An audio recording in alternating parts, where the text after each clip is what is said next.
नमस्कार दोस्तों, एकता समाचार में आप सभी का स्वागत है। हमारी नई नई खबरें देखने के लिए एकता समाचार को सब्सक्राइब कीजिए, बेल के बटन को दबाइए और राजस्थान की खबरें देखिए एकता समाचार पर। धन्यवाद।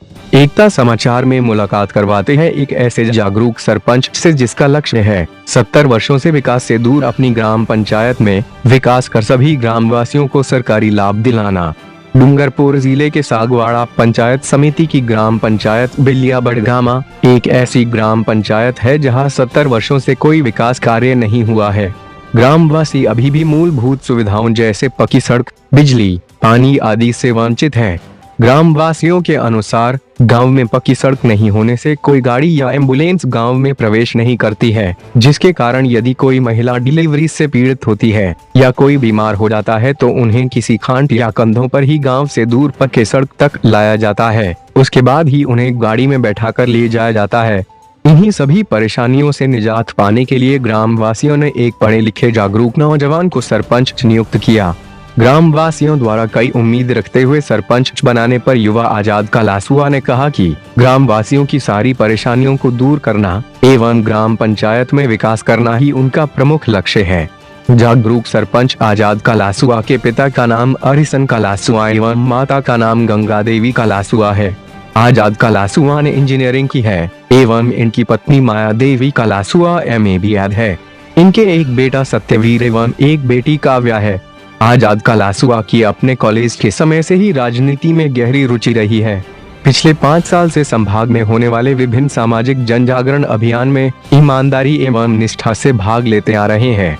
इसी ईमानदारी एवं निष्ठा के कारण ग्रामवासियों ने 5 सरपंच उम्मीदवारों के बीच आजाद कलासुआ को 1233 वोट देकर 522 वोटों से जीत दिलाकर सरपंच पद पर विराजमान किया।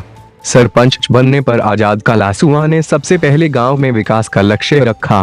कोरोना महामारी के कारण हुए लॉकडाउन में स्वयं के खर्चे से 90 पैकेट फूड के जरूरतमंदों को वितरित किए। ग्रामवासियों को कोरोना के संक्रमण से बचाने के लिए पूरे गांव में सार्वजनिक स्थानों पर सैनिटाइजर का छिड़काव करवाया।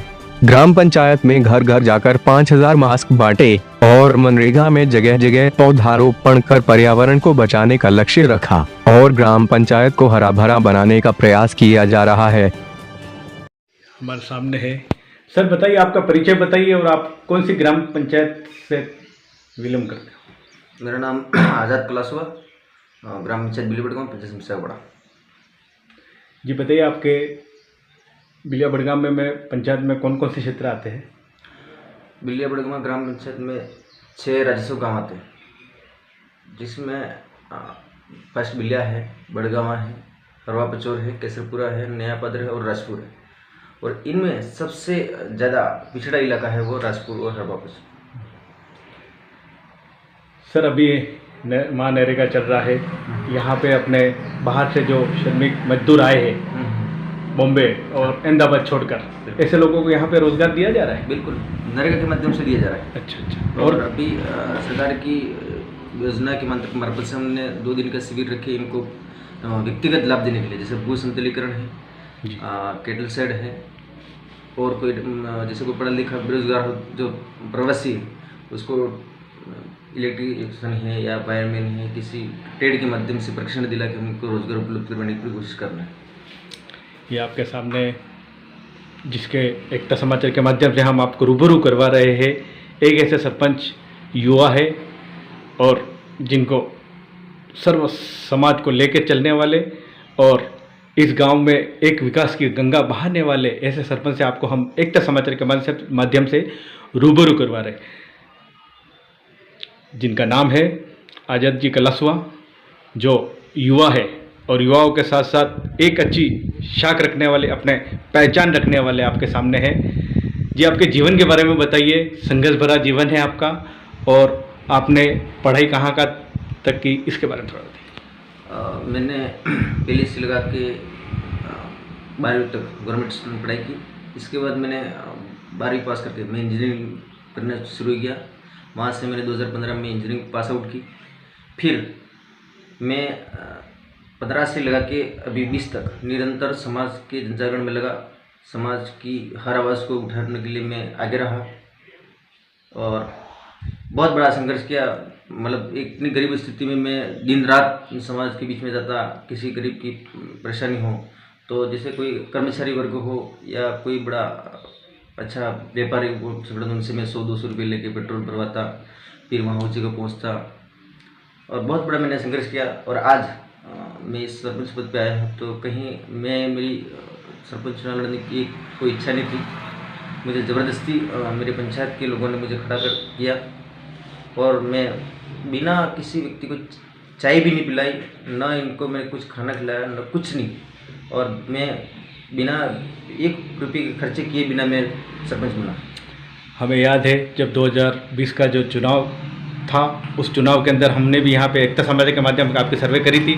उस सर्वे में हमको एक बात देखने को मिली थी कि सभी की जुबान पर आपका ही नाम था कि भाई, क्योंकि 5 के 6 करीब यहाँ से सरपंच के उम्मीदवार थे, उन उम्मीदवारों में आप काफ़ी अग्रिम थे और आगे थे और लोगों में एक ही मैसेज था कि भाई हमको युवा सरपंच चाहिए और लोगों की भावना थी आपके ऊपर और भावना पे आप आज 6 से 7 महीने हो गए हैं, आप खरे उतरे हो।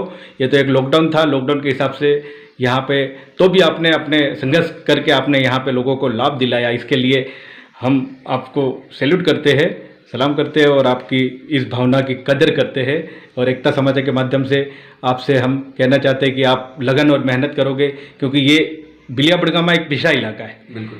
यहाँ पे विकास हमें बहुत कम देखने को मिला। बिल्कुल। और आपने क्या लक्ष्य बना रखा है इस गांव के विकास के लिए? आप क्या क्या करोगे? बिल्कुल, मैंने आपकी अभी नरेगा की साइड दिखाई, जो वो राजपुर जो इलाका है वो आज से 70 दशक पहले जो इस देश में स्थित थी या ग्रामीण इलाकों में स्थित थी, वो स्थिति जस के तस यहाँ बनी हुई है। ना रोड है, ना वहाँ के लोगों को आने जाने की कोई सुविधा है, ना इनको मतलब सरकार की तरफ से जो भी योजना मिल पा रही है। जैसे हम इनको पानी की आवश्यकता तो वहाँ गाड़ी जाने की, हेडपम्प की गाड़ी नहीं जा सकती, कोई खुदबने हो तो भी वहाँ मटेरियल लेके जा नहीं सकते। ऐसी स्थिति कि यहाँ मतलब जैसे बिलिया बस स्टैंड हो या हमारे पंचायत के पास में जो बस स्टैंड है, वहाँ से इनको सर पे पकड़ के सीमेंट ले जाना पड़ रहा है, रेती ले जानी पड़ रही है, पत्थर लेने जाना पड़ रहा है। अभी भी ये स्थिति है? अभी भी यही स्थिति हमें और अभी हम आपके साथ में पूरा सर्वे किया आपके चारों गाँवों का, वहाँ पे देखने को मिले यहाँ पे जब बीमार हो जाते तो बीमार की क्या हालत होती है, आप आपके माध्यम से? जैसे राजपुर में कोई बीमार होता है तो यहाँ इनको हॉस्पिटल जाना पड़ता है, तो वहाँ एम्बुलेंस तो पहुँच नहीं पाती जी, क्योंकि रोड की सुविधा है नहीं। वहाँ से लोग, राजपुर से लोग 2 से 2.5 किलोमीटर खाट में डाल के बिलिया बस स्टैंड या पंचायत के पास में लेके आते हैं और यहाँ से इनको ट्रीटमेंट के लिए सागवाड़ा या डूंगरपुर या आसपास की जो हमारी जो PSC है और CHC है उस पर निर्भर है। और जैसे कोई गर्भवती महिला हो और वो महिला इस उबड़ खाबड़ क्षेत्र में खाट के द्वारा उनको लाया जाए, न कहीं रास्ते में ये खाट से, ये पहाड़ी इलाका है, पहाड़ी इलाका, तो पकड़ने वाले गिर जाए तो उस गर्भवती महिला के साथ भी अनहोनी घटना घट सकती है। नहीं, बहुत सी घटना घटी भी है जो मैंने लाइव देखा है। तो आज बहुत ख़राब स्थिति है। मैं आपके समाचार के माध्यम से मैं सरकार से ये निवेदन करता हूँ कि आज जो हमारे राजपुर में हरवा पचर में जो जस की तस स्थिति बनी वो आगे हमारे सरकार तक पहुँचाए और इन लोगों को सरकारी जो आवागमन की सुविधा, पेयजल सुविधा और तमाम जो सुविधा है इनसे फ़ायदा दिलाएं।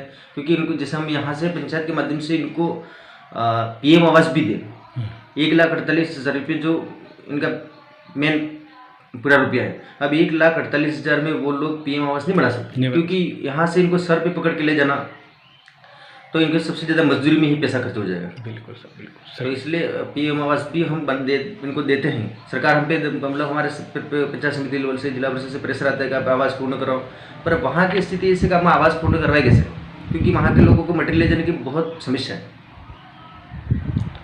आज भी 70 साल पीछे हमारा बिलिया बड़गामा है, जिसका आवाजावन का कोई साधन नहीं है। यहाँ पे अगर कोई ऐसा काम करना पड़ता है तो भी काफ़ी मुसीबत उठानी पड़ती होगी। बिल्कुल बिल्कुल। आगे की कड़ी में और क्या क्या आपकी यहाँ की दयनीय हालत है उसके बारे में थोड़ा? जैसे हमारा जैसे बिलिया और नियापदर दोनों राजस्व गाँव है जो मारगिया डैम से इरिगेशन कैनाल से जुड़े हुए हैं।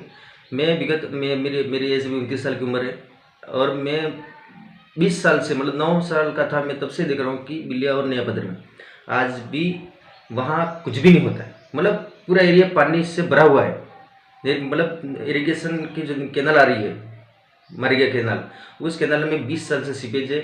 यहाँ गर्मी हो या सर्दी हो या बारिश का मौसम हो, परमानेंट खेतों में पानी भरा रहता है और यहाँ खेती हो ही नहीं पा रही है। उनकी पूरी जमीन डूब में जा रही है। कौन सा क्षेत्र साहब वो? ये बिलिया और नया पदर दोनों। बिलिया। ये सबसे बड़ी यहाँ की समस्या है।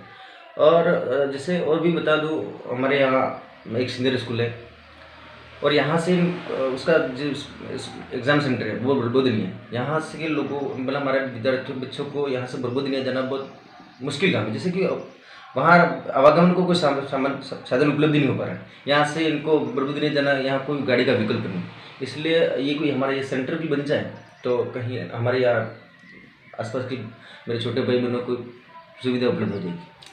अभी यहाँ पे क्या क्या प्रस्ताव बना के दिए आपने? कुछ हाँ दिए ना मैंने प्रस्ताव इरिगेशन में ये बिलिया और नेपाल का जो सीपेज का इसका दिया है। राजपुर से लगा के मैं पाटला लोरे गौड़ा जो रोड है उसको फिलिपली में प्रस्ताव बना के भेजा है। और तमाम जो स्कूलें हैं जो जर्जर स्थिति है, मेरा सबसे बड़ा लक्ष्य पहला है क्योंकि मैं एक शिक्षा के क्षेत्र को बहुत अच्छी तरह समझता हूँ। और तो मैंने अभी जो प्रस्ताव भेजे उसमें एक भी स्कूल मैंने नहीं छोड़ा, क्योंकि स्कूल में सभी स्कूलों में छत से पानी टपक रहा है, स्कूलों में बाउंड्री नहीं है, वहाँ की बिल्डिंग पूरी जर्जर स्थिति में है।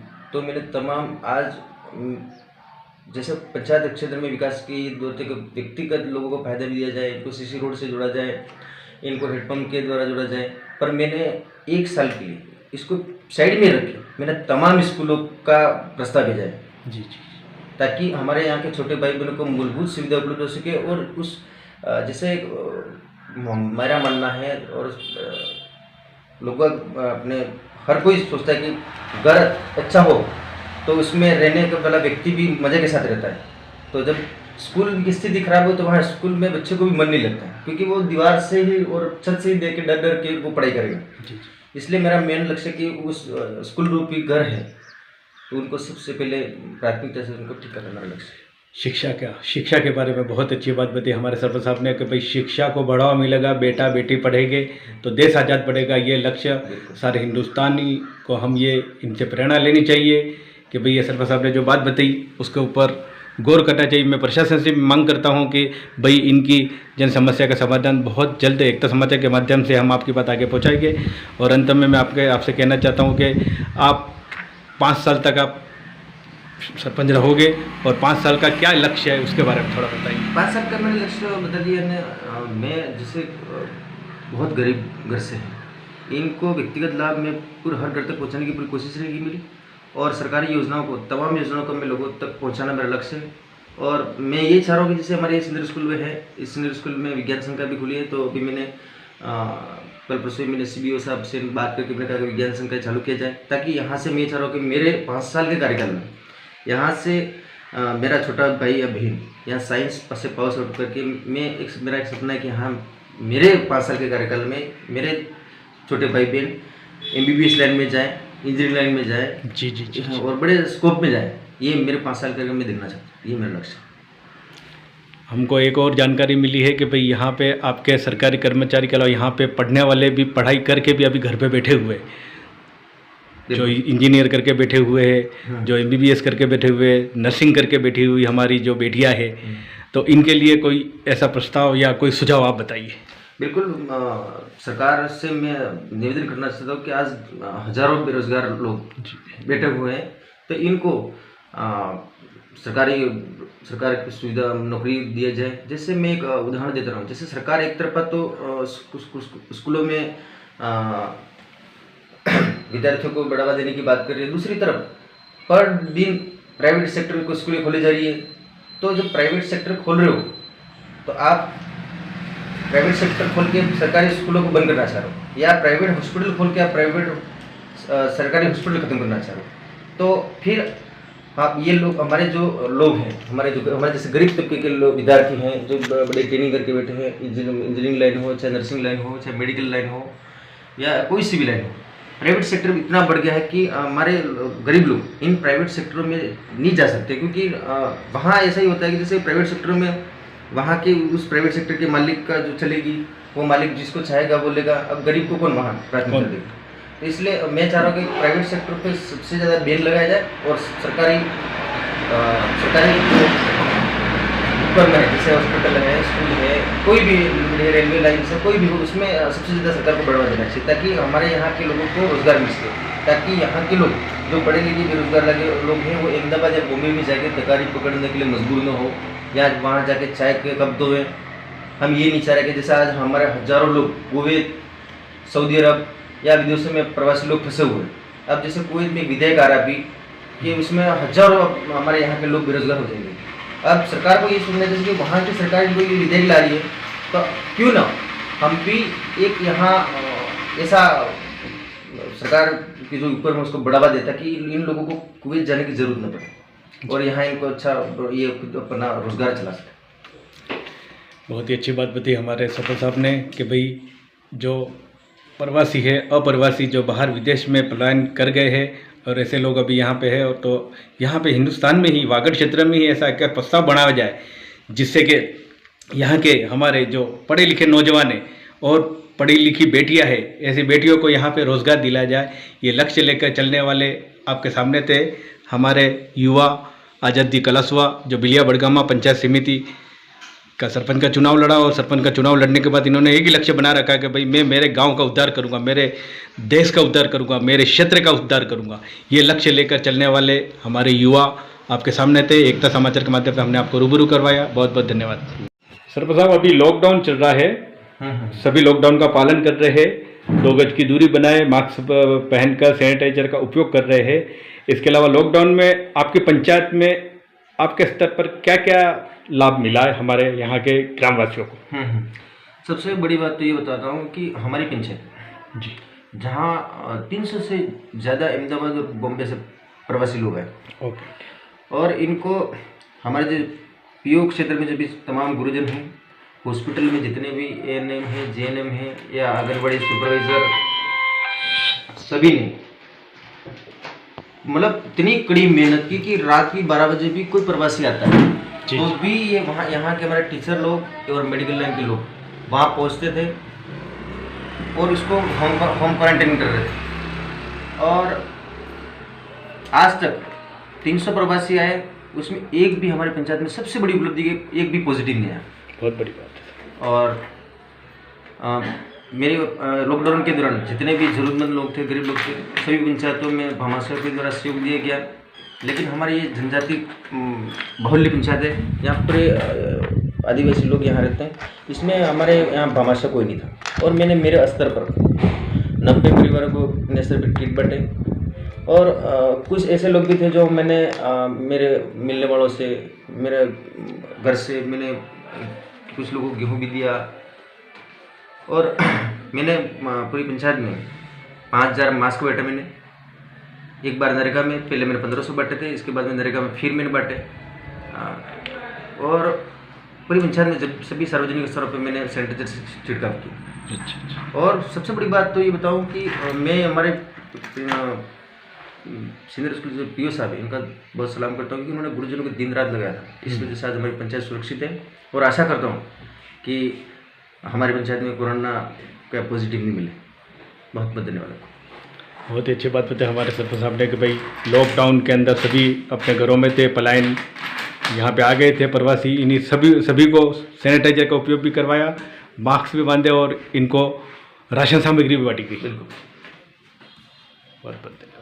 सामने है युवा जागरूक सरपंच, जिनकी बदौलत आज एकता समाचार की टीम यहाँ पे पहुँची है। सर बताइए, ये कौन सा क्षेत्र है और आप कौन सी ग्राम पंचायत से? ग्राम पंचायत बिलिया बड़गामा का ये रेवेन्यू विलेज राजपुर है। और अभी वन विभाग की तरफ से नरेगा के द्वारा ये पेड़ पौधे लगाने के लिए खाई खुदी जरिए इसके लिए यहाँ लेबर लगी हुई है। जी बताइए, हम यहाँ पे सभी मजदूरों के पास आए, श्रमिकों के पास है, इनकी एक मांग है कि भाई 100 दिन हमें दिए जा रहे हैं, तो सरकार से आप भी क्या मांग चाहते हो?